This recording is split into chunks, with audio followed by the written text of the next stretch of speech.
মাতার বাড়ি শিকদার পাড়ার রাস্তা অনেক আগেই ভাঙাচোরা, হয়তো বা অনেকেই দেখেছেন, আর যারা দেখেন না তারা আজকে দেখে যাবেন। মাত্র দুই একটা দিন বৃষ্টি হওয়াতেই রাস্তার কেমন যে অবস্থা আপনারা না দেখলে কখনোই বুঝতে পারবেন না। এজন্যই বলতেছি, গাড়ি চলাচলের পরিবেশ তো তেমন নাই, অন্তত মানুষ চলাচলের ব্যবস্থাও তেমন নেই। তো আমি রাস্তার কাজ যারাই করতেছেন তাদেরকেই বলতেছি, অন্তত দ্রুত কাজ করে আমাদের শিকদারপাড় এলাকার জনগণের সার্বক্ষণিক সহযোগিতা এগিয়ে আসার জন্য আন্তরিকভাবে আহ্বান করছি, যাতে মানুষ অন্ততভাবে সুন্দরভাবে চলাচল করতে পারে। রাস্তার কাজ আরও দ্রুত করতে হবে, তা না হলে সাধারণ জনগণের যাতায়াত করতে অনেকটা কষ্ট হবে।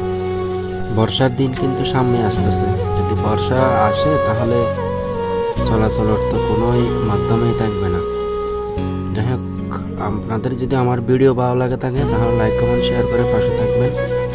ধন্যবাদ সবাইকে। ভিডিওটা দ্রুত পরিমাণ শেয়ার করবেন যাতে সবাই দেখতে পারে।